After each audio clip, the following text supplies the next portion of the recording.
We are done with stress and human motivation. Now it's interpersonal relationship. Interpersonal relationship. Why are we studying about interpersonal relationship? Interpersonal relationship forms a core, a key in our lives. We are not living in isolation. We live with people. So interpersonal relationship forms a key. Normally, now and again, people go and visit therapists, whether social work or psychologists. Constantly, they visit.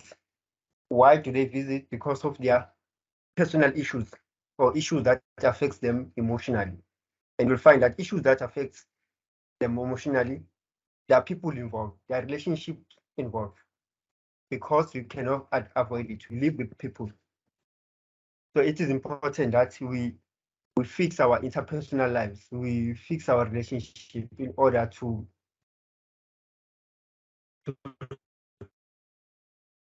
deal with what we can't avoid it. So most of the issues you consult a psychologist could be have divorce. That's two people. A loss of a job. People are involved, losing a job. Because the person as a company hires you, later if they are relationship, you can't avoid it.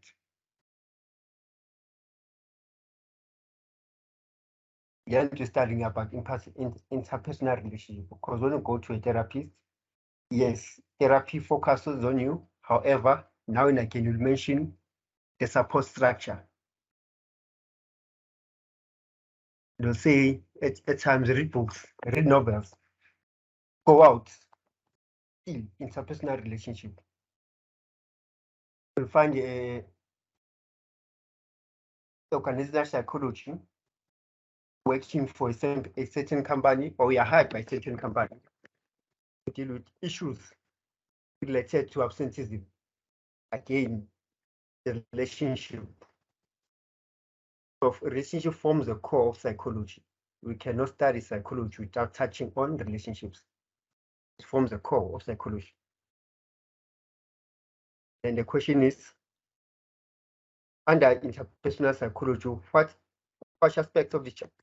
What aspect should you focus on? Interpersonal psychology, and according to your lecturer study units, learning objective, understanding interpersonal communication and process models thereof, developing knowledge of interpersonal dynamics of overt and covert behavior. So you will study some new terms today, overt and covert. Understanding the nature of prosocial and aggressive behavior. Understanding human relationships and causes of interpersonal relationship.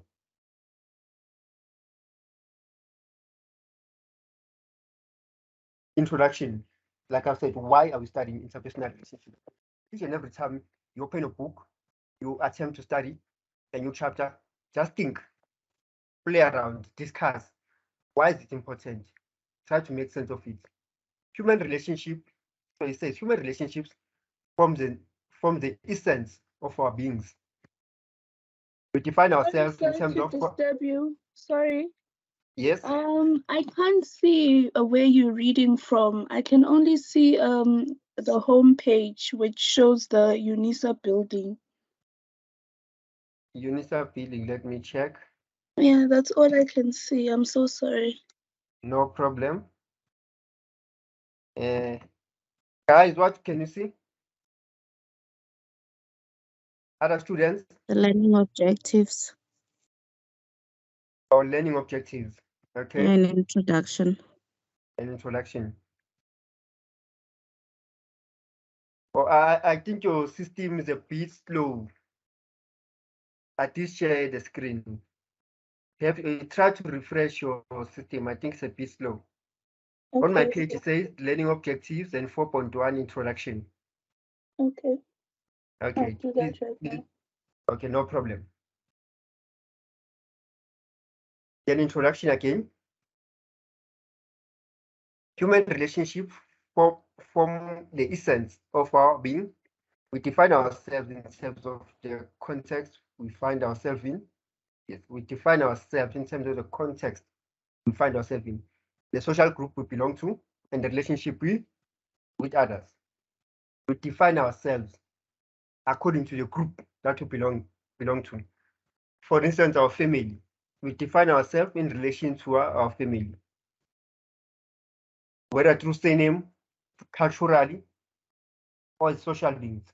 In this house, we do 1, 2, 3, meaning that's our social grouping. As one family, we do 1, 2, 3. It's part of social grouping. Your friends of which you develop your friendship through similarities, same interests. You have your own definition. You like certain things, you dislike certain things, then hence you are attracted to one another. We define ourselves in terms of the context we find ourselves in, the social groups we belong to, and the relationship we have with others. So for clarity purpose, those who can see, is Unit 4, Interpersonal Relationship. Under your learning unit, Unit 4, Interpersonal Relationship, I'm reading the introduction. Just in case you don't see it, you can open it on the site. Unit 4, Interpersonal Relationship. Then they continue to say, naturally, human beings do not exist in isolation, as I explained, but rather live in a space occupied by others with whom they have some relations. In this learning unit, we'll focus on important aspects of human relation. That includes the interpersonal communication as a medium through which relationships are formed and negotiated. The interpersonal dynamics of overt and covert human behavior will also focus on human relationship, specific types of interpersonal relationship we have with others. So, yeah, that is with regard to the introduction, the icebreaker of what is why it is important that we study human relationship, interpersonal relationship. Now I'm going back to the main slide. Remember, this is the detailed one, the one that your lecturer gives with you. Then I do a summary on my own to make things much simpler. As you can see, it's 23 pages. So we can't finish 23 pages in 2 hours. So hence I give you a summary. Then you study further and you give me questions. Now I'm changing. I'm opening my summary. Summary in interpersonal relationship. The nature of interpersonal relationship. For you to understand the nature of interpersonal relationship,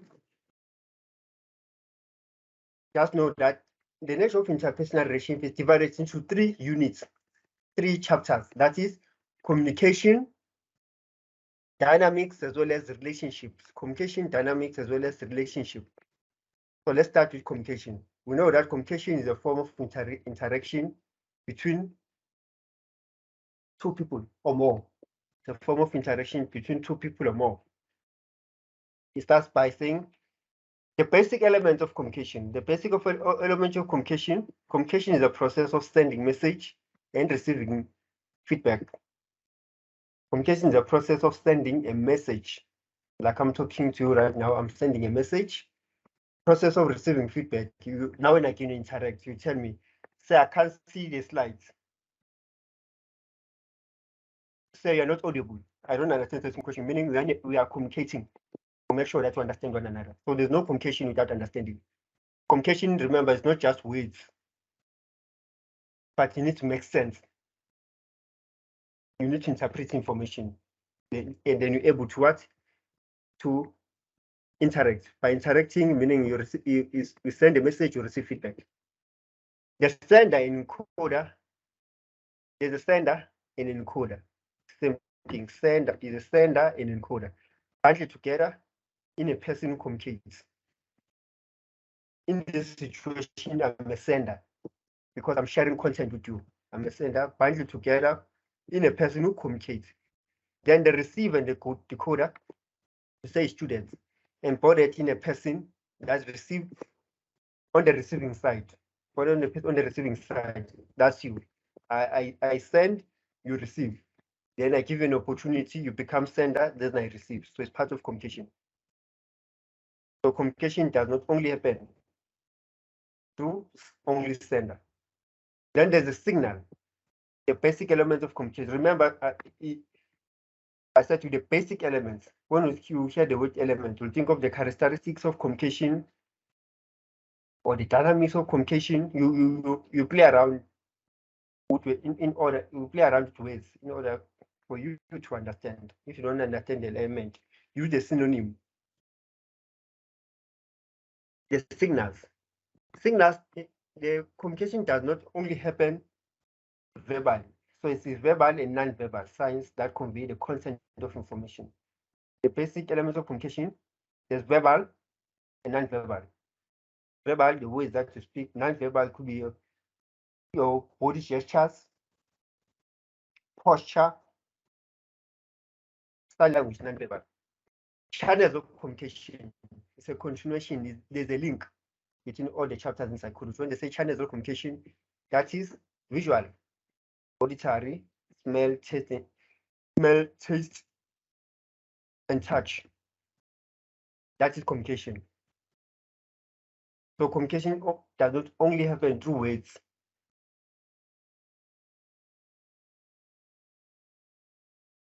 If someone whistles,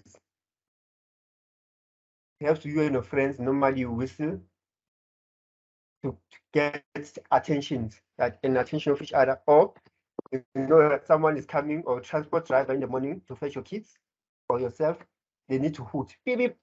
That's a form of communication. Then you jump to attend to it. A smell is a communication.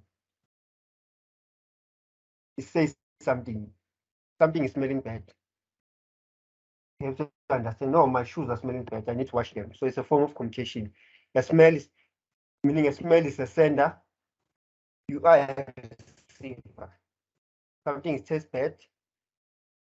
You put food in your mouth. You determine the taste. Meaning there's a sender. The sender in this case will be food. The receiver will taste bad.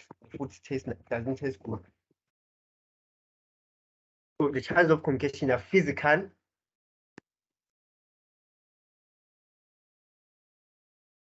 They are physical, then you interpret the information. The basic process of communication. So the basic process of communication is determined by cultural differences. You don't see things different due to our cultural backgrounds. Particularly in South Africa, since you are multi-racial, multicultural,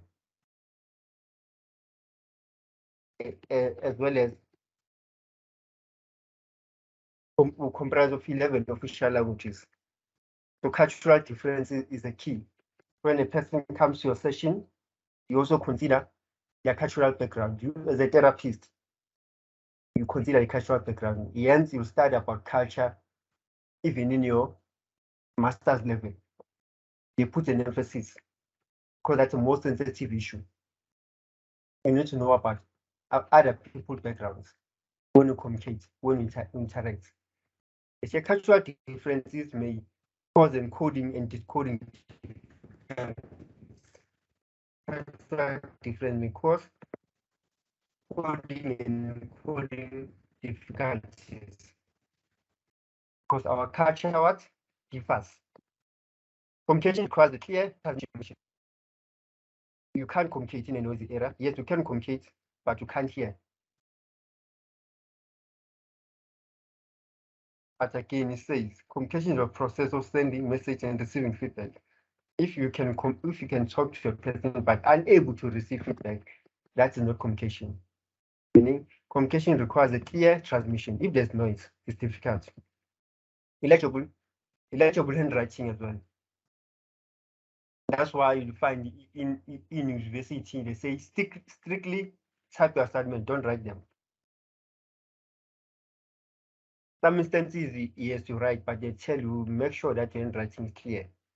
But most of the institutions they say only typed assignment will be accepted. Because you'll find that some handwriting, even though you make sense, however, normally you write assignments on deadlines, rushing, you can't see certain words. So there's no communication if the handwriting is illegible. Communication occurs in a particular context. Communication occurs in a particular context. relevant situation and place. From context to context. By context, we mean a place. Church, the context. A club is a context. School environment is a context. Workplace, those are different contexts, different situations, different places. Communication differs. The way you communicate with your parents at home differ from the way you communicate with your friends. The way you communicate with your boss might differ the way you communicate with your pastor. So they say communication occurs in particular context, a relevant situation or a place. It differs. Now and again, in terms of culture, that's not how to talk to elders. You always remind you that's not how to talk to elders. That's not the way of talking to your kids. From context to context. I will explain this using your study unit as well. This is just a breakdown, a summary for now. The dynamics of interpersonal communication. They say it is impossible not to communicate without body language. It is impossible not to communicate without body language. So you can use words, but there is body language. If you can open a video now, while I'm interacting with you, while I'm conducting this class, now and again I move my hands as if I can see the audience. I play around my eyes to make sure that I send the message across. It is impossible not to communicate. We use body language. When a person comes to you and say, I feel sad, you need to see sadness in their face. So that's communication. When you say you are happy about something, I need to see happiness in your face. Communication is a pattern within an ongoing process. Knowledge and our thoughts. Communication is the process within an ongoing process. Yes, you use words to communicate, to interact with people. But now and again, you look at all the features. You can't stop communicating. Communication is a pattern within an ongoing process. You can't stop communicating. Let's assume now I'm conducting a class. You are interacting with me because I'm sending, you're receiving. Then later you close the laptop. You try to rehearse what you have studied. So that is communication as well. You're trying to revise. Suddenly you're hungry, you want to make food. You speak with your family.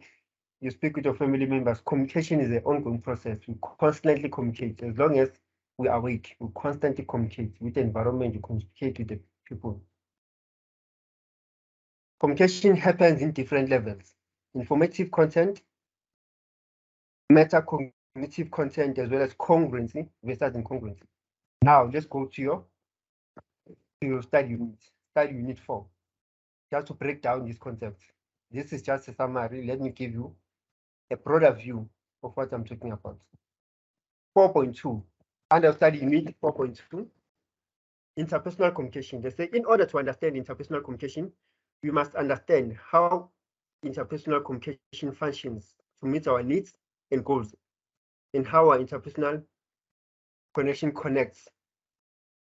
Let's do this. Then highlight as always. In order to understand interpersonal communication, we must understand how interpersonal communication functions to meet our needs and goals, and how our interpersonal communication connects to a larger social and cultural system. Interpersonal communication is a process of exchanging messages between people whose lives mutually influence one another in a unique way in relation to social and cultural context. So it's a repetition in relation to social and cultural norms. This definition highlights the fact that interpersonal communication involves two or more people who are interdependently to some degree and who build unique bond based on the large social and cultural context. So you highlight it again. What is interpersonal communication? We give it a different color. Interpersonal communication involves two or more who are interdependently. Normally, multiple choice, they'll say to you, they might put this statement and say interpersonal communication involves two. At first, multiple choice questions. What's your understanding of interpersonal communication? Or they say to you, 4 students by the name of John, Tammy, Sia, and Sarah give a definition of interpersonal communication. They give 4 of the students give a definition of interpersonal communication. That is a statement. We write a statement. Then 4 options will give you 4 definitions by John, Tammy, Sarah, and Sia. We give 4 definitions. Let's say the first definition says interpersonal communication involves 2 or more people who are dependent to some degree or independent to some degree. So we might change this word. Someone will put it as it is. People who are dependent, who are interdependent to one another. So we play around it. At times we remove social and cultural context. We explain the statement as it is, however, remove social and cultural context. In the other option, we include everything, including the social and cultural context. They say choose the most correct answer. We find that the answer both are correct. The difference is that in the other option, we have included social and cultural to strengthen the argument. So that's how we play around it. So you look at the keys. Interpersonal communication involves 2 or more, which are interdependent. That is important to some degree, who build unique bond in large social and cultural context. To understand interpersonal communication, scholars propose models through which we can understand the components of communication. What are the components of communication? As we explain, basic process models of communication. Basic process models of communication, they give us the scenario here. They say, imagine you are learning how to build your own mobile cell phone. You are familiar with how to use the cell phone on a functional level. You understand how cell phones work. Have you ever taken time to examine and learn the process of computing to understand the series of actions necessary to make the cell phone? One can imagine that it is a complex process that requires advanced skills. But once completed, it becomes easy to use the device. In the same way, understanding the fundamentals of communication is complex, it's not easy. Yes, you cannot assume that you understand the person. You learn gradually, continuously. You cannot say you're a master of communication. You learn through people. The more you meet people, the more you understand yourself. In some way, understanding fundamentals of communication is complex and takes time, but once learned, it becomes easy to use communication technique and to interact and communicate with others. As a tutor, educator, you give a first class, then you need to learn how to improve yourself in the next class. So it's a build-up process. The more I ask questions, the more I try to make sense of my teaching, the content, how to transmit information. So learning about communication process is like learning about any other process. We are familiar with different ways we communicate through channels like spoken word or text messages. Now and again, we fight through text. Then you realize what I've said is wrong. Maybe I communicated badly. It's part of learning. Then how to improve it. What are some of the processes that shape communication? How can we understand these processes to become more competent communicators? Understanding interpersonal communication is enhanced by internalizing the process of interaction. To continue this process, we turn to interaction models that shed light on the unique phenomenon involved human communication. The basic process models covered in this learning unit do not include every model, but focus on the important models pertinent to grasping communication. So these are the models. Model number 1 is transmission of information.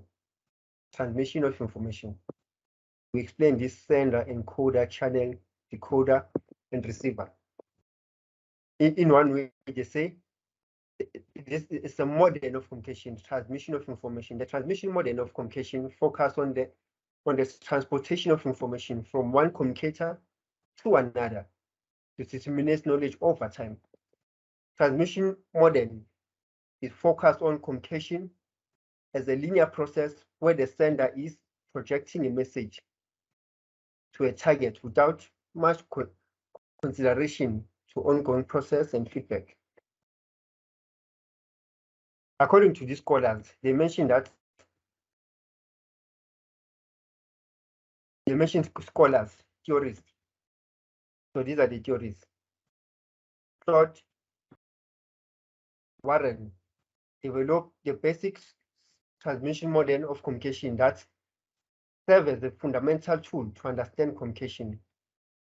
It serves as a fundamental tool to understand communication.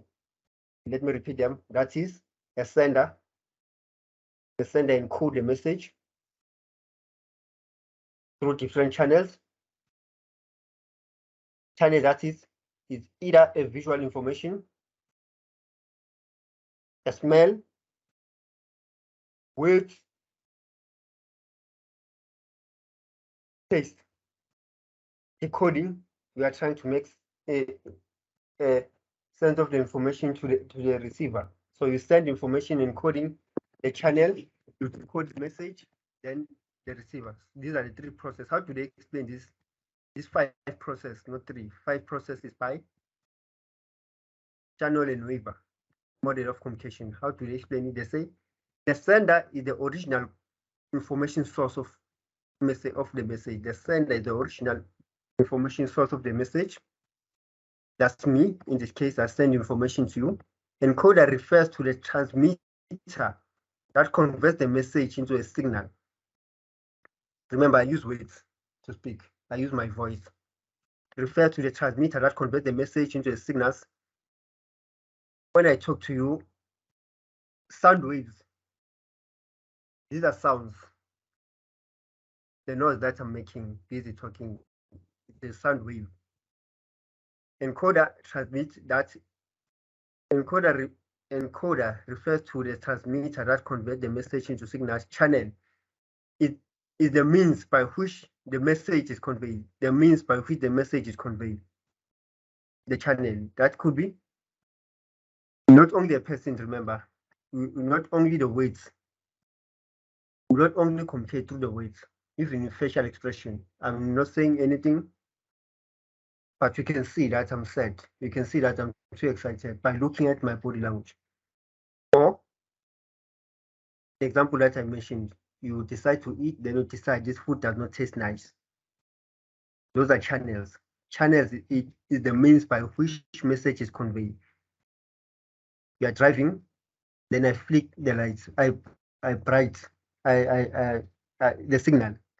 I hoot. That's a channel. Is the means by which the message is conveyed. I convey the message through the whistle. I shout, or I hoot, or I switch off the car lights to get your attention. The decoder is the location of the signal that will convey message. The decoder is the location of the signal that converts message. Receiver is an intended target. The intended target of the message.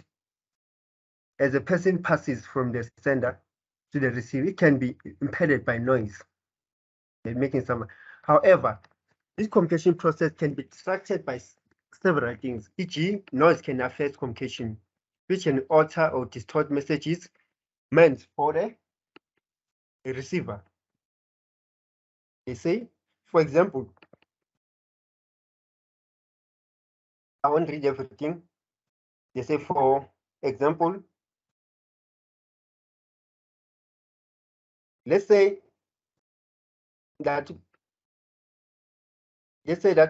Black is a chemistry professor. Blank is a chemistry professor who is explaining the periodic table in class. Then blank will represents the sender. So in this case, blank is the sender or information source. Blank's means of encoding or transmitting will be his brain converting ideas into message. His brain, my brain converting ideas into a message. Now and again, when I explain, I make sure that I give different examples. Meaning, first one is encoding or transmitting his brain, converting ideas into message. The channel Professor Blanks is using is their what? Their voice. I'm using my voice to communicate with you. I'm also using the slide, meaning it's visual, to communicate with you. Because you're not listening to me through a telephone, but the MC Teams, meaning my voice as well as the slides. As you can see, I'm using my mouth. It's visual and auditory. That is what the channel I'm using to communicate. The decoders would be the ears and the eyes of the students. So the decoder is the ears and eyes of the students. The receiver and the destination are the brain of the students. The receiver and the destination are the brain of the students. You use eyes and ears to decode, meaning to listen to the information, to interact. As soon as the information, we try to interpret the information, that is what does it happen in the brain? The receiver and the destination are the brains of the students. In this chemistry class, there's an abundance of noise that is inhibiting the transmission of information that the Professor Blake is sending. It happens that there's noise outside. We're experiencing noise outside. Jamie and Dakota are mischievous, class clown types who are intent on delaying the learning experience. So these two learners are the ones who are making noise. So it's difficult to make sense of the information. Alex is more interested in watching YouTube video in the class, while Jordan, who is desperately attempting to learn chemistry, is internally enraged at the inattentive classmate, periodically sneers and makes gestures, imploring others to be silent. So Jordan, who is focused in the class, Alex is watching a YouTube video while Sazwan is presenting a lesson. So Jordan communicates with the other learners, not through his voice, but making gestures that shows that what you're doing is wrong.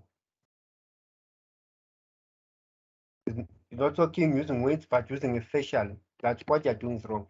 That is what is communication, is interaction between one or two people. Okay, that is interpersonal communication. Let's check what they are saying. So we are done with the first example, the first model. That is transmission model. Let's look at the other model. The basic process models covered in this unit do not include every model. So they've used transmission model. Transition model is what we're explaining now, the difference between the sender and encoder, channel decoding and receiver. Let's check another model.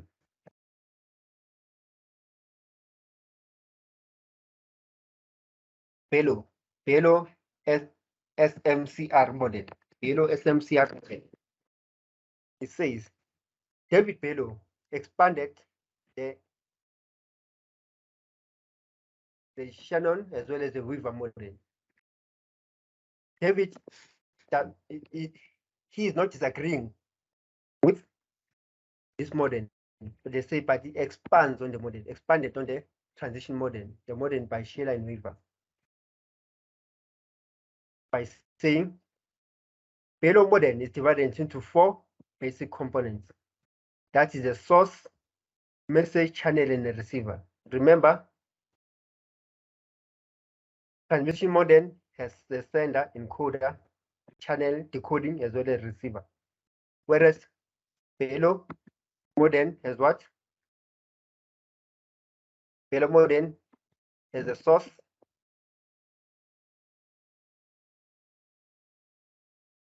let's highlight it. Whereas Bello basic 4 components. The source, there's a source, message, channel, as well as the receiver. In each pillar of below model are subcategories. Let's check below what are you talking about. Yes. There's a source. What's the source? The source is communication skills, attitude, knowledge, social system, and culture. The source of information. Mr. Zwan was hired as a tutor to share information with students, with other students. Meaning the source of my knowledge, where the source, my prior experience, that's the source of my knowledge. The knowledge that I have regarding psychology, the knowledge I have regarding PYC1501 and PYC. So that's the source. Communication skills, they've seen me presenting my attitude towards psychology, my knowledge, social system, as well as my culture. So they consider that the source of my information is internal. You cannot see it unless I speak, unless I interact with you. That's the source of information. Then the message, the content, element, treatment, structure, and code. The message that I'm sharing is based on what? My expertise. What you know about psychology. What is it that you can share about it? So the message is based on the content. What content can I share? Through what channel? The channel that we are using now is I talk, you hear. Is hearing. Seeing the slides. There's no touch, smell, tasting, because I cannot see you physically, but there is mindfulness. Those are channels of communication according to Taylor model. Then the receiver, who's the receiver? It's the students. How do I determine if there's a receiver? Now and again, when I present, I'll ask you if you understand. I'll ask you to explain certain meanings. I'll ask you to elaborate on your understanding. Meaning we are receivers. Same applies through communication, your attitude, the knowledge, social system, and culture. That is below SMCR. What does SMCR stand for? S is for source, M is for message, C is for channel, as well as R for receiver. Two models. Let's check if they have a third model or just these two models.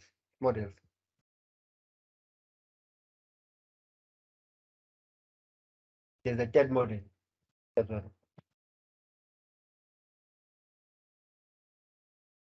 Transmission model. Below SMCR model. I won't go into detail for time's sake. But the source dimension, the source of information. If you say something, talking to people, they'll ask you, what's the source of information? Or where do you come from? What do you base your knowledge? Your source of information is internally because they can't see it. However, as soon as we explain, you say things to people, that's how we can determine the source of information. Okay, he or she is educated. He's knowledgeable about the culture. You can easily see that, okay, he is Zulu, he's Venda. She is a French. The way you communicate, the way you say things, the examples that you make, you can conclude the source of information.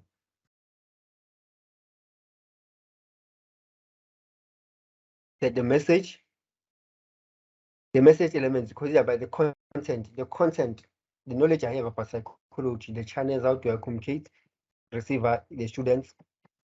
Now the transaction of information, which is almost similar with what? Transmission, the first one. Transaction model of communication is more simplified model for understanding communication process. Developed by what? The transaction model can be understood in a circular model of communication, more focused on simultaneous interaction of participants than linear process. Both sender and receiver are continually affected by the messages being sent and received back.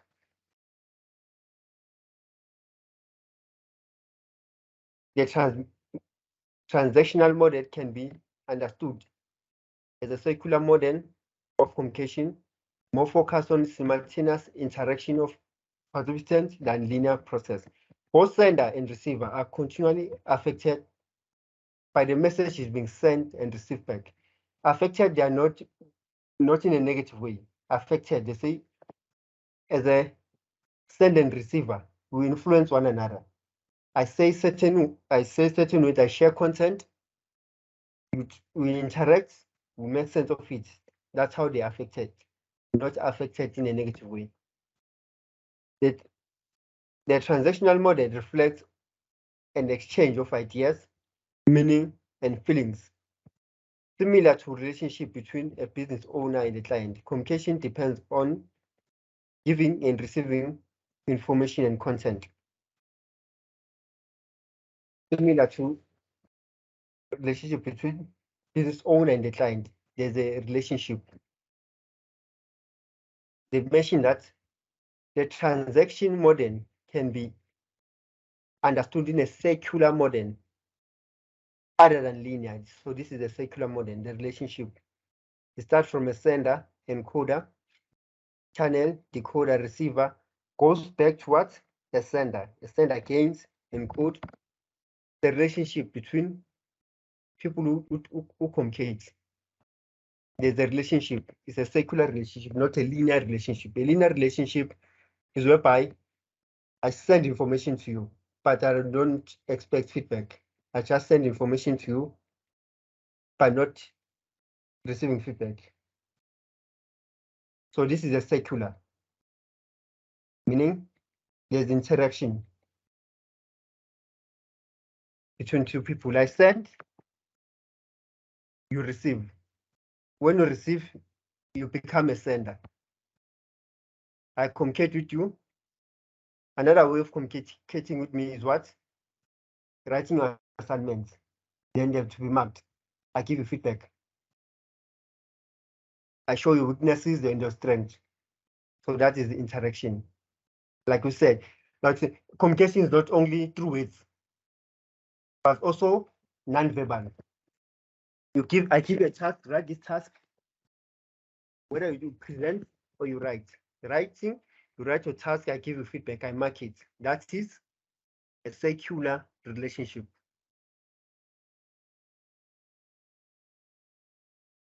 Then they give us an example. They say, Tebo was a counseling psychologist. Her client, Macaulay, has relationship problems and decided to consult the psychologist to help him understand the challenges he's going through in his relationship. Whose relationship? Macaulay.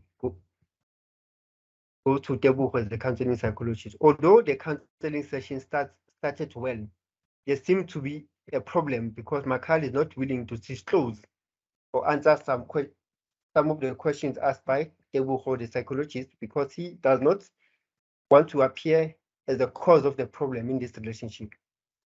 The unwillingness to answer some questions makes it difficult for Tebo to help Macaulay. In this situation, both Tebo and Macaulay are dependent on each other to reach the desired outcome. As a psychologist, you are dependent. If Macaulay does not answer, it's difficult for me to continue to do a session. Same applies to this class. If you don't interact, if you don't say, no, sir, let's continue, it's difficult for me to ensure that you understand. So they need to be what? Interaction. They both have different goals. What Tebo wants to do the job properly and ensure that Macaulay has a better understanding of how his relationship challenge came about. Macaulay is, however, reluctant to disclose information. For this session to be successful, the communication between Macaulay and Tebo has to be bi-directional. There needs to be interaction. Both have to be in position to respond to each other. However, in this case, the transaction of communication is independent because there's no feedback from Macaulay. In short, communication needs to be in this way. there needs to be a sender and a receiver. However, there's only a sender. That is, Tebogo, the psychologist, tried to communicate with Makali, but Makali does not communicate. There's no feedback, meaning there's no circular way of communication, but a linear. Information moves in one direction. Tebogo asking the question. Therefore, according to the model, communication can only be successful if both participants, that is the sender and the receiver, contribute equally to communicate. If there's no equality, it's difficult to communicate. The basic elements of communication, interpersonal communication. We did explain the basic elements of communication, the basic process of communication. So in short, we move to the dynamics of communication. What makes communication? What influences communication? The dynamics of communication. So the dynamics of interpersonal communication, like we explained, no communication without body language. Communication is an ongoing process.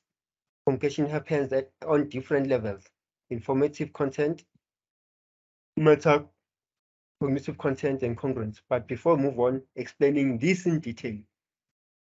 I understand between the transmission model of communication and the transactional model of communication, but I can't seem to explain the difference between them, like the difference between how do they differ.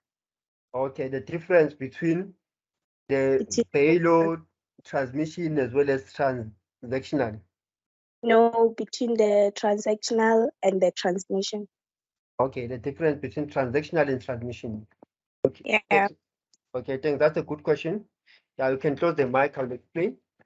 Let's go back to the slide. Ritumete says, please explain the difference. Give a summary between transmissional model as well as transactional model. Let's go back, let me open. So Ritumete is saying, please explain the difference between the two. The difference between transmission model, if they ask, what's the difference between transmissional model as well as transactional? Like this is transactional model, this is transmission model. Let's check the difference now. Let's start by reading.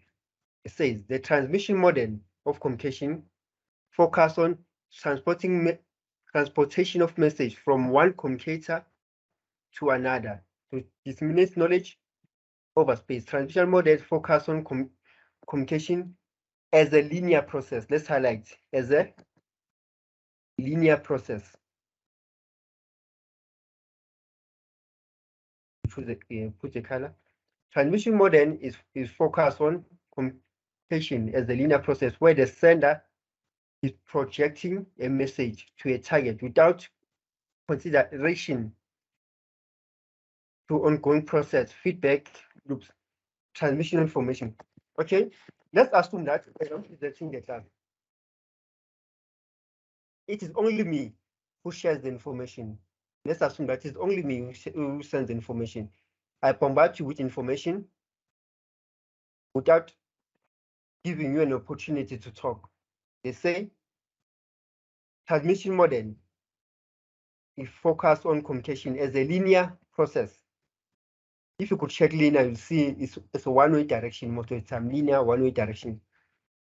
As a linear process where the sender is projecting a message to a target without much consideration to ongoing process, feedback, loops. For instance, during COVID, now and again, you'll see social media, they say family meeting, the president will address the audience. When the president addressed the audience, through what? Screens, through TV, you can only hear the information, but there's no interaction because it's through television. The President Ramaphosa will deliver information for a period of 30 minutes, 1 hour. The only place we can communicate is through social media, but there's no feedback, meaning the process will be transmission model. The process will be transmission model. Transmission model is a process of communication as a linear process where the sender is projecting a message to the target where they target us as the citizens of South Africa without much consideration of an ongoing process of feedback. No feedback will be received because he is communicating the message. That is a sender encoder channel through television as we interpret the information, but no interaction back. That is transmission, linear process. Then we go to what? Transaction. Where's transaction? So here is transaction. The difference between the two.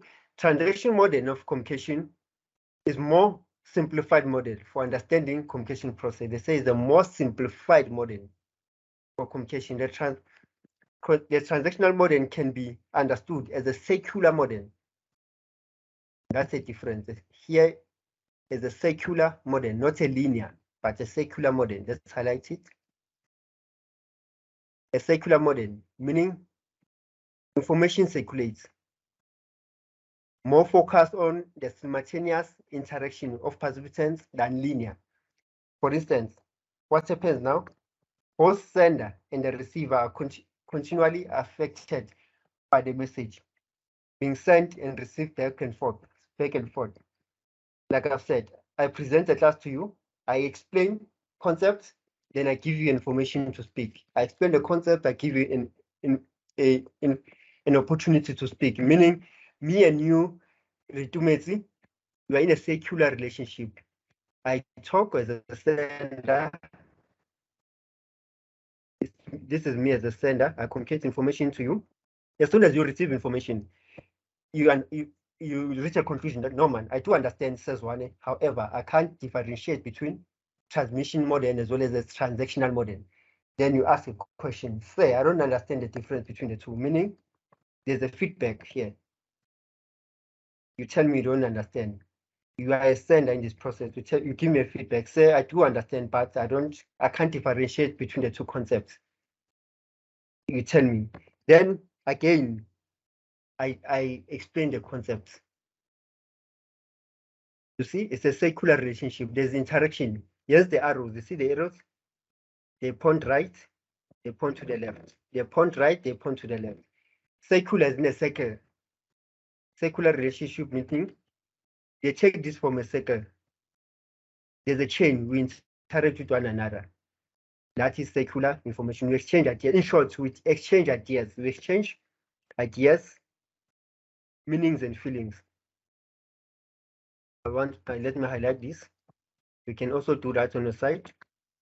Here, under transitional model, there's exchange of ideas, meaning, and feelings. Under transmission, there's no change of ideas. I just conduct the class, just conduct information without expecting something in return. What I say goes. Does it make sense? Ritumetsu? Understand. Thanks a lot. A pleasure. So that's a good question. Because multiple choice, we can ask you the same question. Differentiate between the three aspects. Then you need to be able to know. So Pechuna Nonkululego is trying to sorry about that. Nonkululego is explaining the difference between the two concepts. Let's see. Transmission model is a linear process of communication. That's good. One-way communication model. That's a good one. It's a one-way communication model. Whereas the transactional model is a circular model, which is the two-way, yes, the two-way communication, where the sender and the receiver intercommunicate. One is responding to one another. Thanks for that. Thanks, Nonkululego. As students with differ. There are students who are more confident in speaking. That is opening the mic and say the understanding, asking questions. There are students who prefer to write. So this is a good explanation. Thanks a lot. So this information is clear. If you are to write the difference between the two, with this I'll give you a full mark. 2 for transmission modern, and 2 for transactional. So you can highlight this. You can highlight this and say copy and attach it to your Word document as one of the explanation. It's good, it's clear, it's understandable. Thanks very much, guys. Let's continue. Let's continue explaining. Where are we? Let me share the slide. Thanks, guys. We can continue now. You are done with interpersonal communication. Let's move to the dynamics of communication. So interpersonal communication, interpersonal dynamics. So these are dynamics of communication. One, what are the dynamics of communication? The dynamics, the word dynamics. You can say the categories of communication. What can influence communication negatively? What can influence communication positively? We have what? Overt and covert behavior, prosocial and aggressive behavior, as well as what? Interpersonal attraction. But before I explain, let's go to our notes by the lecturer to break it down. The meaning, what do they mean by the dynamics of communication? I'm opening the lecturer's notes now. We move to interpersonal dynamics. So according to a lecturer, interpersonal dynamics. What are interpersonal dynamics? The interpersonal dynamics of human behavior entail aspects of observable as well as hidden behavior. There's a behavior that is observable, there are hidden behavior. There are behaviors that can be observed from ourselves and others. Behavior that can be observed from the self and others. There are things that you can see, you know about yourself, but others, they don't know. There are things that other people know about yourself, but you don't know them.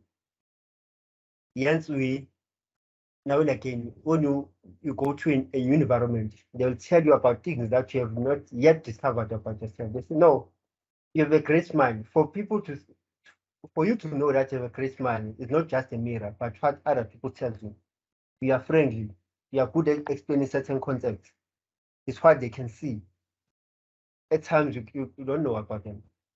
Hence, you don't live in isolation. We need other people to elaborate, to explain our behavior. There are behavior that can be observed from ourselves and others. There are behaviors that remain hidden, only appear in a form of defense mechanism. So there are behaviors that are hidden. However, you display them as a defense mechanism. While you are arguing with your partner or with your friends, then they'll tell you something that no, you are so stubborn. You are so stubborn. Perhaps in your life, in your journey, no one has told you that. You are so stubborn. You are self-centered. Those words, the words that hit you negatively. What do you mean that I'm self-centered, I'm stubborn? Then the person explains to you. At first, it's a defense mechanism. Now, he said I'm stubborn. Mostly your partner. He said I'm stubborn, a new partner. He said I'm stubborn. You go and share with your friend. He or she saying that I'm self-centered. Then that person tries to explain to you, no, yes, at times, my friend, you are self-centered because of 1, 2, 3. You are stubborn because 1, 2, 3. Then now it's no longer a hidden information because you know about it. The role of psychology is to operationalize and manifest human behavior so that we can have a better understanding of ourselves and those around us. So psychology plays a huge role in making us to understand ourselves. The good thing about psychology, not only it assists you to help others, but it also helps you. The most under psychology, you'll notice that the more you study, the more you discover yourself, the more you discover others. Because now you're a different person. From matric, you didn't have knowledge of psychology. You had knowledge of psychology. However, as soon as you open your study unit and study, you discover certain things, which is more interesting. You work on yourself. as Sezwane was a very shy person. However, due to psychology, the more you learn psychology, the more you discover certain strengths about yourself. Fortunately, with us, our classes, first year classes, were face to face, whereby we meet the tutor or lecturer, we interact. Then you discover certain things about yourself. When they ask questions, you are able to explain. When they say presentation, you are forced to present. Because to get marks, you have to get points to get marks. Then you're forced to do certain things. Then you discover your strength. Okay, I can present. Okay, I can interact with people. That is psychology as a module, as well as a field of study, helps you to discover yourself. They say the role of psychology to operationalize and manifest human behavior so that we can have a better understanding of ourselves and those around us. In this session, we discuss aspects of human behavior, in particular our overt and covert behavior. That's why as a psychologist or a student just studying psychology, you will interact with people. Then they'll say to you, you started due to psychology. Because you are trying to mediate, you are trying to give them, now and again, you try to give people a better understanding, a broader view of life, broader thing. Now you are starting with your psychology, which is interesting. Some will come to you and say, are you studying psychology? You say yes. Can you read my mind? They even play with their head. Can you read my mind? They play with their neck. Can you read my mind?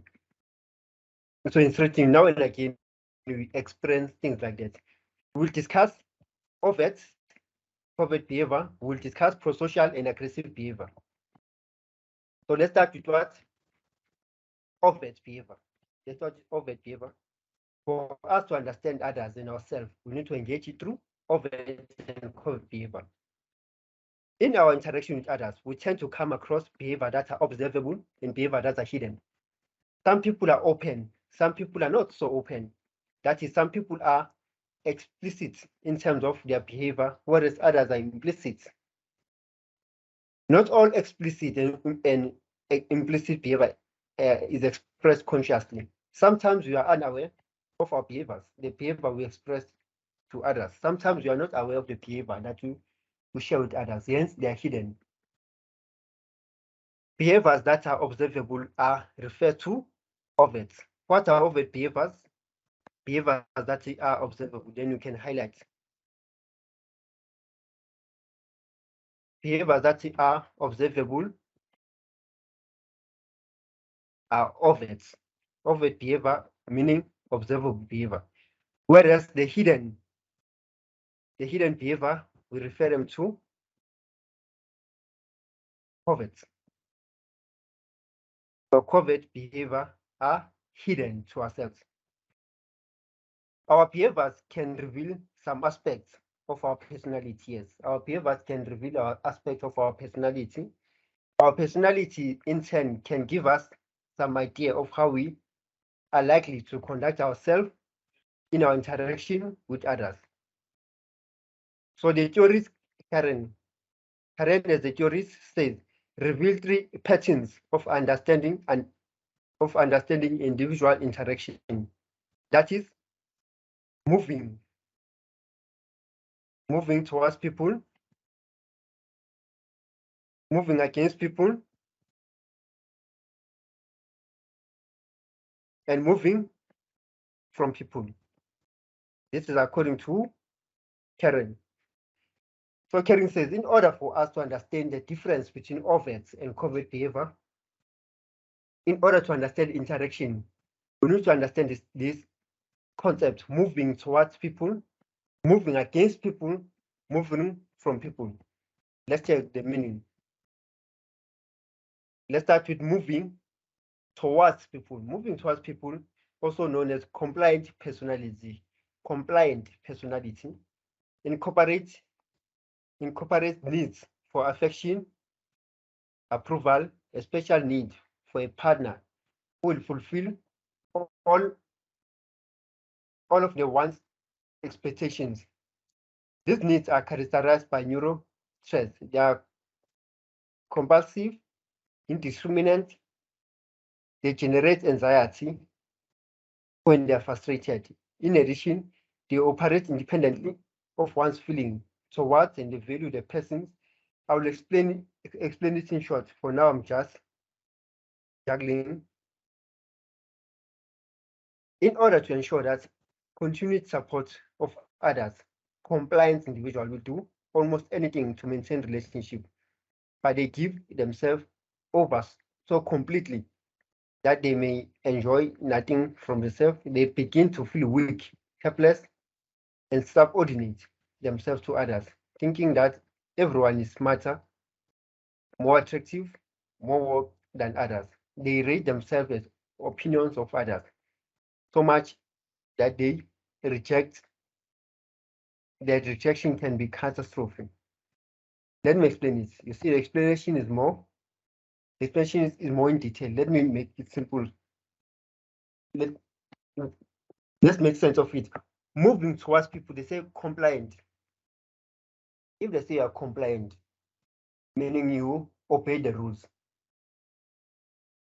As a driver, they say you need to be compliant to the rules. When the robot is red, it means stop. When it's yellow, caution. When it's green, go. If you follow that pattern, meaning you are compliant, you're not making mistakes. You are compliant to the rules.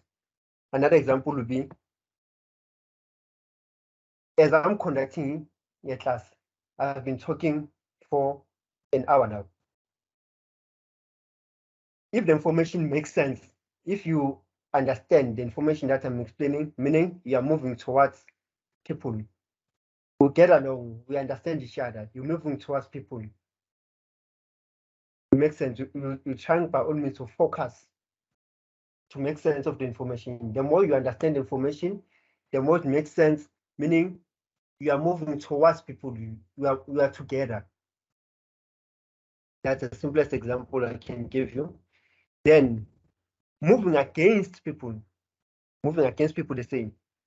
Those who move against people, the aggressive personality, are driven by the need to control others. They view the world in Darwinian sense, a world dominated by survival of finest, where the strong inherent the weak. Aggressive people may seem polite, fair-minded, but mostly a front, but up in order to facilitate their own goals. They may be openly aggressive. They may choose to manipulate others indirectly, sometimes preferring to the power behind the throne. Let's stop there before I confuse you. The first one, they say, moving towards people that are compliant, meaning we are together, we're trying to make sense. We are more lenient, you collaborative to understand information. Moving against is an opposite. Yeah, there's a moving against an opposite. Why opposite? Due to your personality in aggressive type. Moving against people. They say in this class, as I explain certain concepts, even though the content makes sense, but there'll be one person, you are used to that. Normally in the classes, face-to-face classes, there's one person who will try to make sure that the class is destructive, proving a point to the lecturer or teacher or an educator by making sure that he or she asks questions that are unrelated, or you want your point to be heard without listening to others, meaning you're showing your aggressive personality, you're moving against. The class is moving in this direction. You're understanding the concept, you are moving in the other direction, you're moving against the content. You see in parliament, this is normally what happens in parliament. Someone is trying to explain this point, but you are taking the person aggressively by moving in the other direction.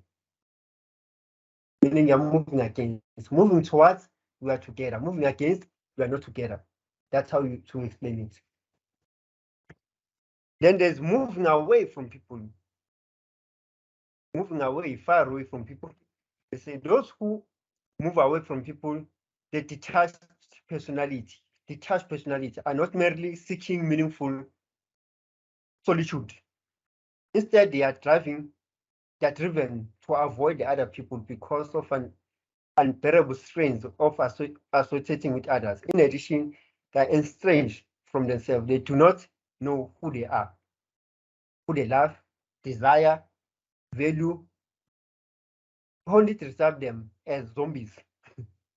Only describe them as zombies, able to work and function like living people, but there is no life in them.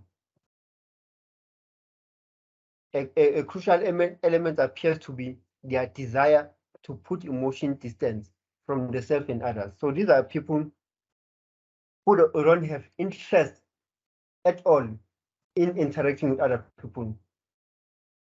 They don't have interest at all in learning about others.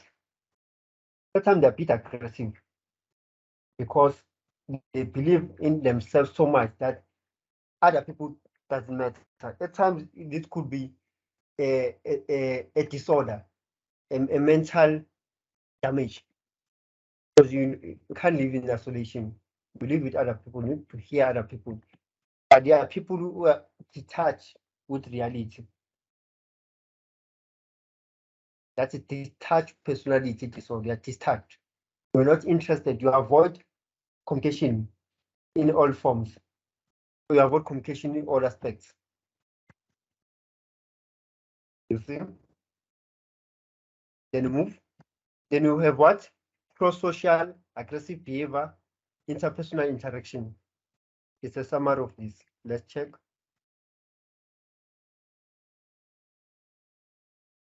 So that we won't be lost.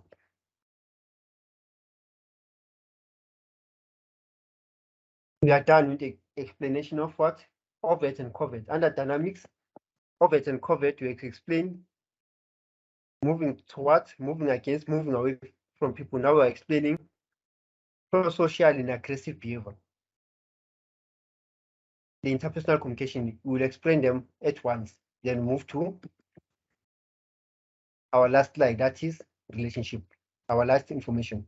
For now, we are discussing pro-social and aggressive behavior along with interpersonal communication. Let's go back to lecturer's notes. Share. Pro-social, aggressive behavior, and interpersonal interaction in one umbrella. We did explain what is our understanding of overt and covert. They say overt behavior in interpersonal interaction can take place in a form of pro-social and aggressive behavior. We can see an aggressive behavior. We can differentiate between what is aggressive, what is not aggressive. It's overt behavior in interpersonal interaction can take place in a form of pro-social and aggressive. Pro-social, we explain what is pro-social. According to Van Deventer and Ujapelo, those are the authors of A to Z Psychology textbook. Pro-social behavior is one in which another individual benefits from other people's action. Pro-social behavior is whereby an individual benefits from other people's efforts. They say pro-social behavior is one in which another individual benefits from the other people's action. Whereas aggressive behavior refers to the one which has intention to cause harm to the other person.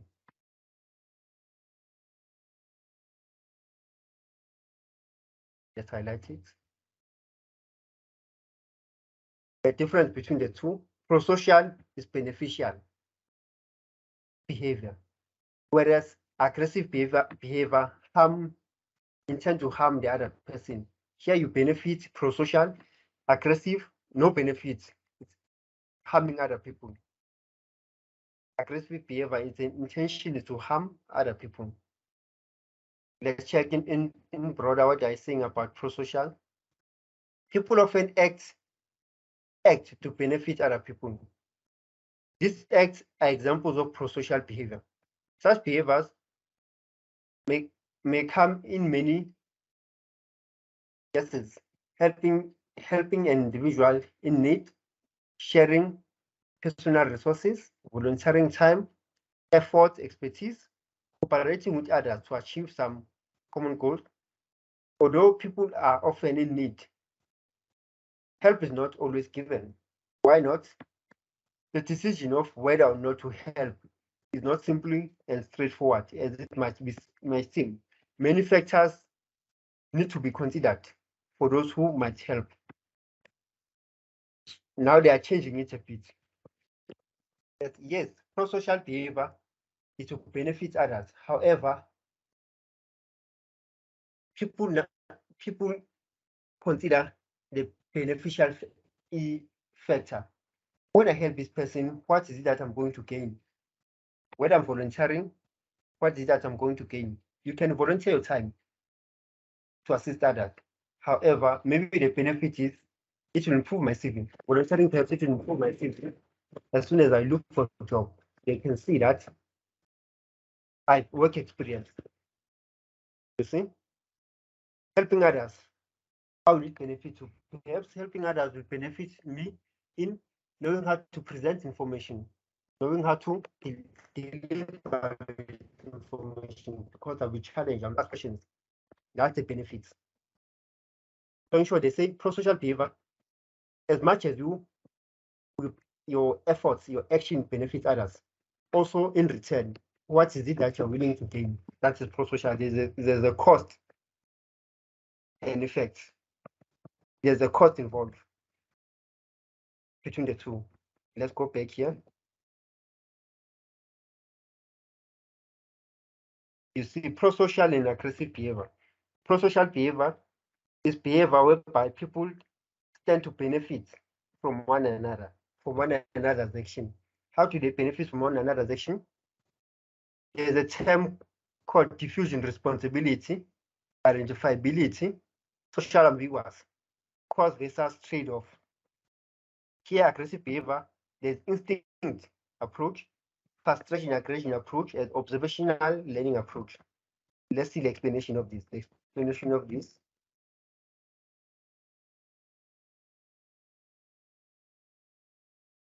What do they mean by diffusing responsibility? We'll skip this and go straight to it. Diffusion of responsibility. Do I have to be the one to help? You have to be the one to help. Now and again, before you assist, before you help, these are the questions that you ask ourselves. Do I have to be the one to help? That's a diffusion responsibility. You go to town, you know that town now and again, there are criminals, they rob people,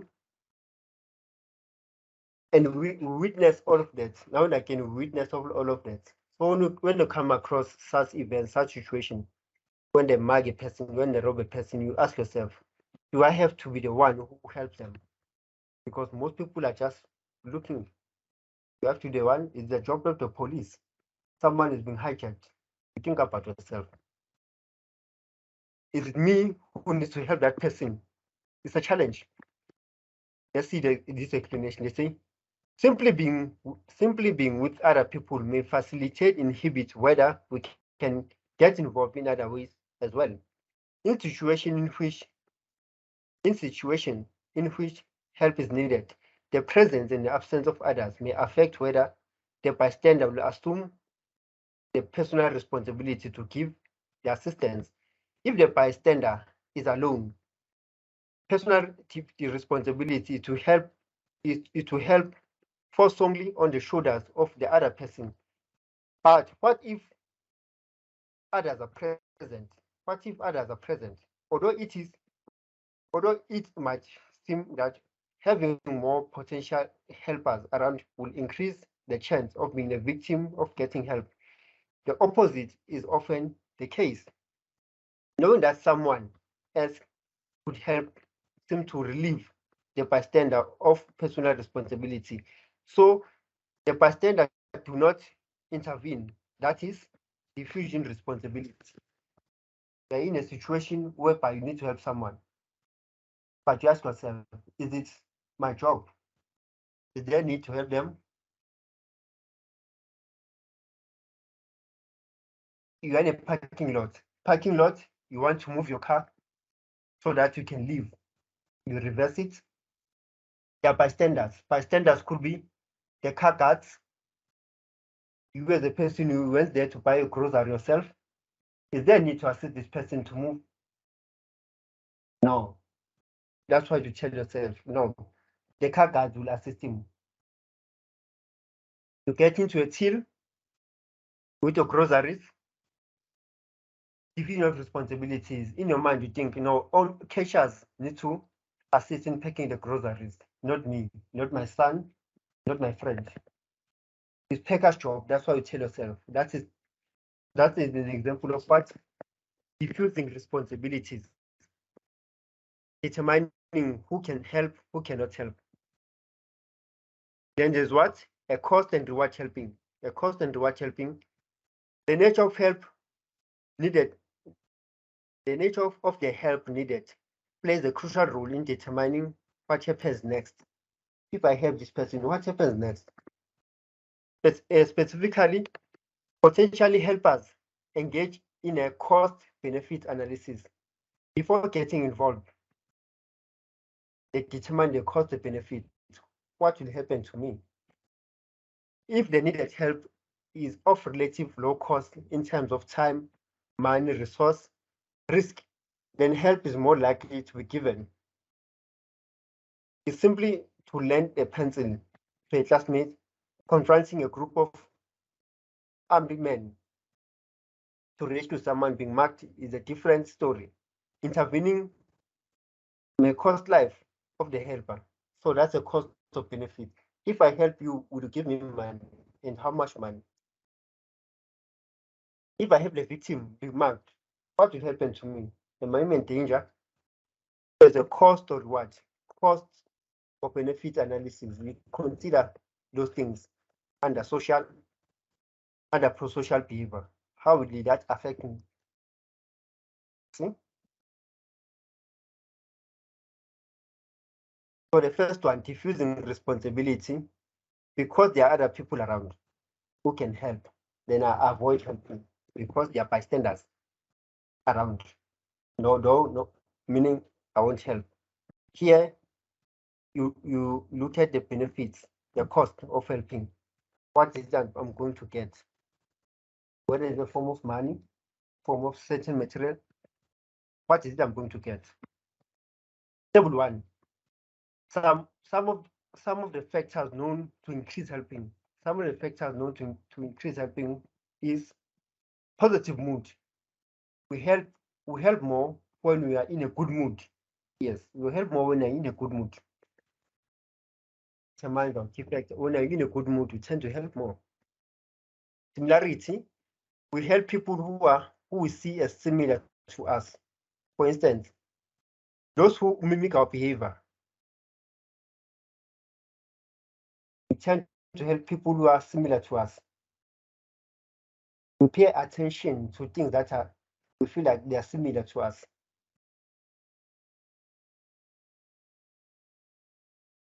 You see, it's based on the interest. Guilt. If we are experiencing guilt, we may help relieve those negative feelings. We are driving in the streets, there's a beggar, asks for money, we decide not to give him. However, one person decides, no, let me give this person. Suddenly, the other people are assisting that person because of guilt. The other person did help, I didn't help. Then I experience guilt, then I assist. Have you seen that? One person will pop up 2 rands, then the rest decide to pop up 2 rands because of guilt. Empathy. We help more when we feel empathy for the other person. So this is shooting is more instinctively. We help because we feel for the person. Benefits. You are more likely to help if we can feel good about yourself for doing so. You are more likely to help if we can feel good. So that's another form of benefit, the internal benefit. When I help, I feel good. When I assist another person, it gives me pleasure. Sorry about that, I was yawning. Personal responsibility. We are more likely to help if it is clear that others are not helping. We are more likely to help if it's clear that other people are not helping. So wait for other people. If you see that no, there's no help, that's why you help. That is, you take personal responsibility. You take it what you that no, I need to help. Self-presentation. We may help in order to show others that we are good people. We may help to show others that we are good people. This is an example of social media most of the time. You find that people are giving, then they make sure that it's posted on social media. So we self-presentation, we may help in order to show others that we are good people.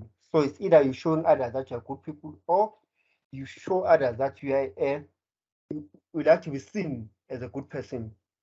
Depends. That is costs and benefits. Then there's what you call social loofing. Social loofing is defined as an individual tendency to reduce or effort compared to others.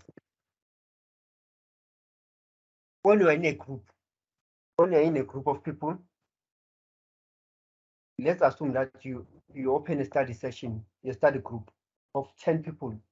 You open a study group of 10 people, then you are discussing ideas. Not all people will interact, not all people will participate in that discussion. Some will choose not to interact because of the number of people who share ideas. Then you choose to become quiet. They say that's a social loofing.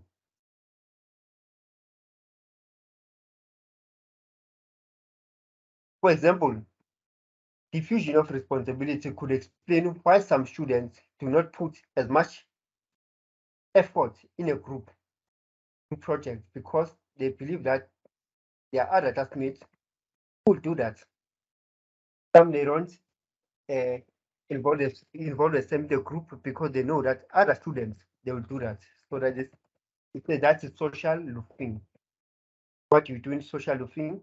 Social loofing is defined as an individual's tendency to reduce his or her effort compared to others. Similarly, social loofing is expressed as an individual less than expected effort in a group, Then they compare the two with cyber loofing. Cyber loofing is a newer type of loofing behavior that has emerged as a result of pervasiveness of technology in our daily lives. Cyber loofing occurs when a person spends unproductive time on internet during working hours. They say spending unproductive time in social media. You remember, in social media, there are people who are interacting, engaging in internal arguments. Then cyber loofing is now and again, you go to Facebook, see what other people are saying. You go to Twitter, searching for what other people are saying. Instagram also applies to status of other people without even interacting. They say that is social loofing. So if you do that, consider yourself as a social loofer. Social loofing. So know the difference between the two. Social loofing and cyber loofing. Let's highlight it. Social loofing and cyber loofing. Then aggressive behavior. We did explain aggressive behavior. It's a form of behavior that intends to harm other people. The form of behavior that intends to harm other people. In short, for the sake of time, let's go back to the main slide. Aggressive behavior. We did explain diffusion of responsibility as the study guide. you did explain the cost and benefits. I'm helping because I'll gain something in return. Identifiability, you helping because you'll be seen as a good person. You like to be seen. The one other question, you help and go to social media. Social ambiguity, again, is social ambiguity, and we help because we like to be seen. Aggressive behavior. Aggressive behavior is a behavior that has an intent to harm others. Instinct behavior. Why instinct behavior? They say each and every individual, we are born with violence. We are born with aggressivity within us. We are born aggressive. You notice that kids, babies, they are playing with certain objects. They are playing with certain tangible objects. As you try to take that object away from the kid. There's an aggressiveness that they are born with. They will try to take it back. They refuse to take the objects. Perhaps they are playing with a knife. You don't know. You know that when they are playing with a knife, they hurt themselves. They are playing with the remote. You damage it. You try to take it. Then they show you, no, don't take it away from me. To show that we are born with this aggressiveness. It's something that is within us. Instinct. We are born with it.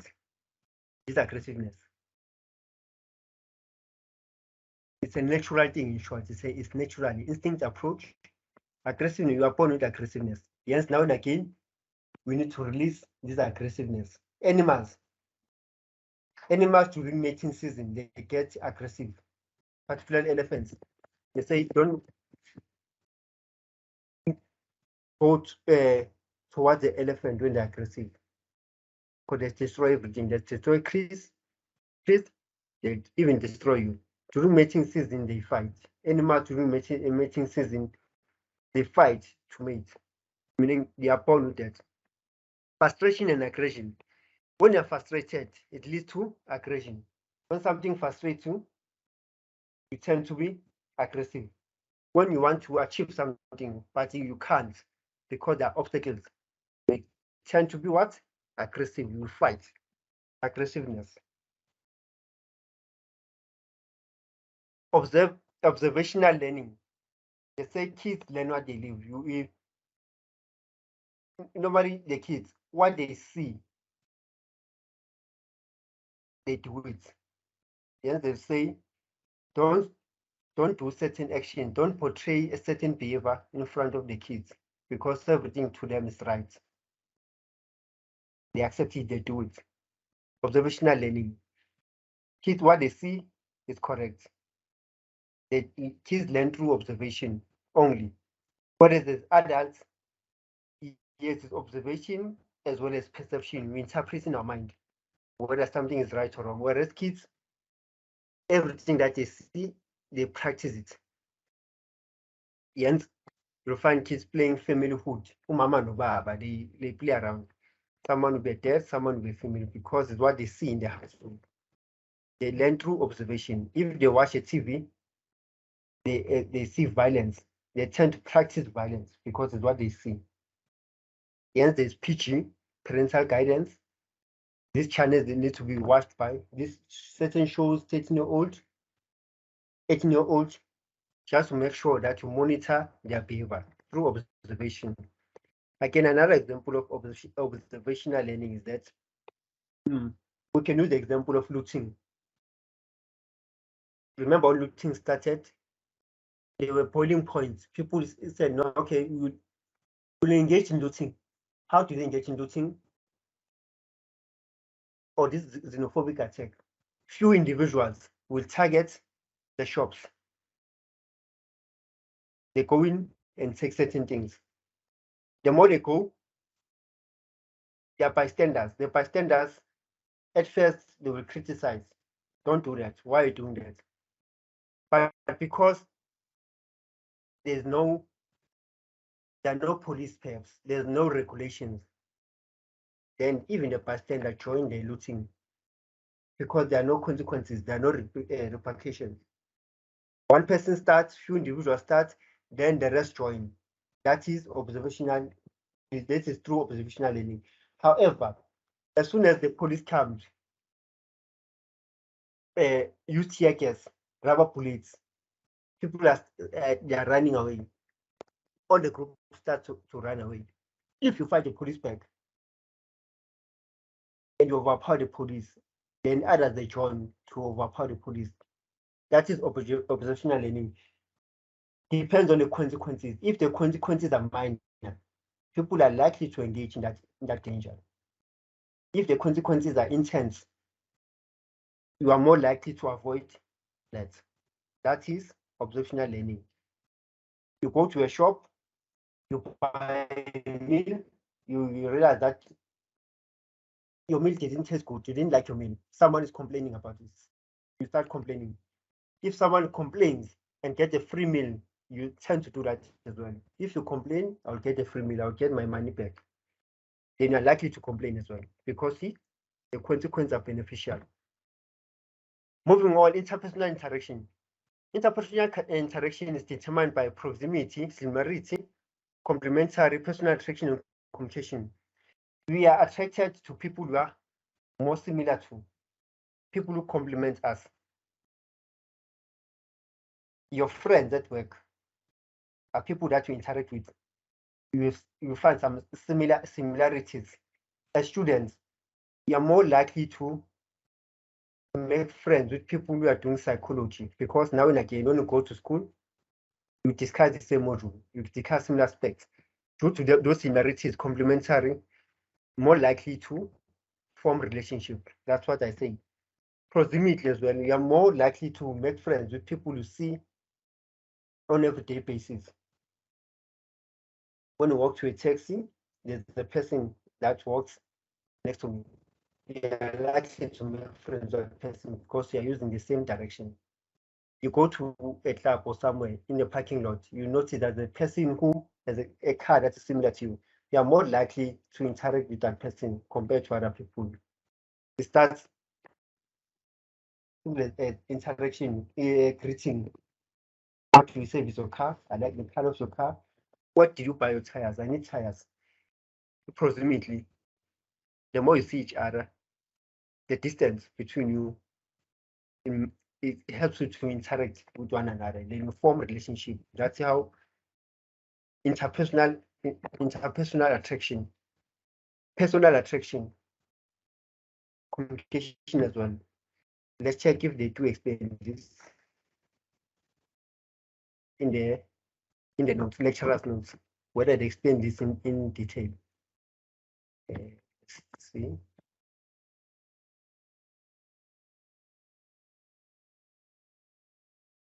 Okay. Similarity. Did I share the slide? Yes.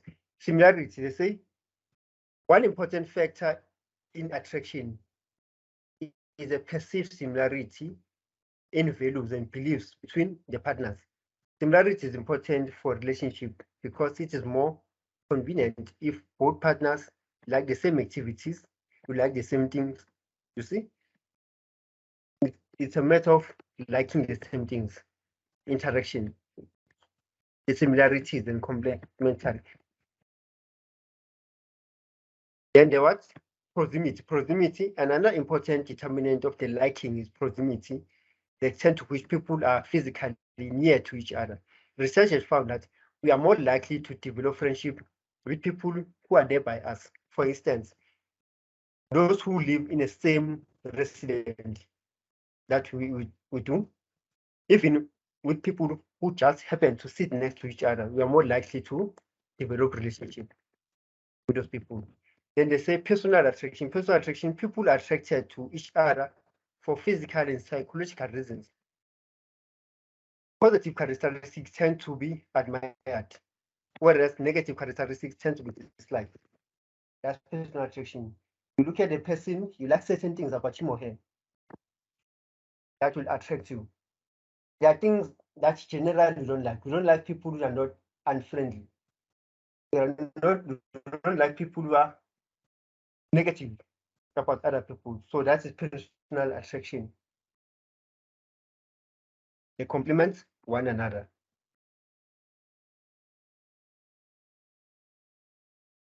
Proximity, similarity, personal attraction, and communication. Moving on. Relationship. Relationship are divided into 4 aspects. There's casual relationship. What's a casual relationship? Casual relationship are substantial, contracted interaction, but distant, contextual in nature. Principle of equity. This relationship normally occur because people need to interact for the benefit of one another or more individuals involved in the relationship. For instance, you go to a petrol station for gas. You normally use that petrol station. You go there, the petrol attendant will attend to you. For petrol, you give him money. So that's an interaction. They say contextual basis. You buy newspaper now again to this guy, you form a casual relationship. Me and you, as a student and a teacher relationship, we are in a casual relationship because we only see each other on Saturdays to exchange ideas. It's a more for equity form of relationship. The beneficial relationship. UNISA benefits me, I benefit to a student. Friendship is a communality. This kind of relationship is characterized by sensitivity, responsiveness to other needs. We know ability of call as friendship. As friends, you get stuck somewhere, you call a friend. You get bored, you go to your friend. You are hungry, you want a person to share a meal with, you share a friend. You are stressed by something, you contact a friend. So they say it is communality, the kind of relationship that is characterized by individual sensitivity, responsiveness to one's needs. I need you, you avail yourself. That is friendship. Then there's the family relationship. The family relationship is a complex system. Each member represents at least 2 generations. 2 generations could be your mother, grandparents, their extended family members, their cousins. Sometimes 3 when grandparents are included in the system. The family system is an extended group. This is a complex that you don't choose. You don't choose family. Then there are in-laws. Again, it's a complex family system which develops now and again. Then the last one, according the love relationship, according to Robert Sternberg, love components are divided into passion, intimate, and commitment. So love is divided into 2 different aspects. Is a more broader one. The love relationship. They say under love, they need to be intimate. In order to say there's love, they need to be intimate, they need to be commitment, they need to be passion. They say intimacy and passion equals to romance. Romantic. Intimate and passion equals to romance. Intimate and commitment, companionship, love. Consume love. That's according to Robert Sternberg. You'll see it in your notes. In the study units, in the notes for the sake of time. Then the last one. These are the last model. Before I explain this model, let me check if they are included in your notes. If they are not included, there's no need for me to explain them. Let's check first if they are included.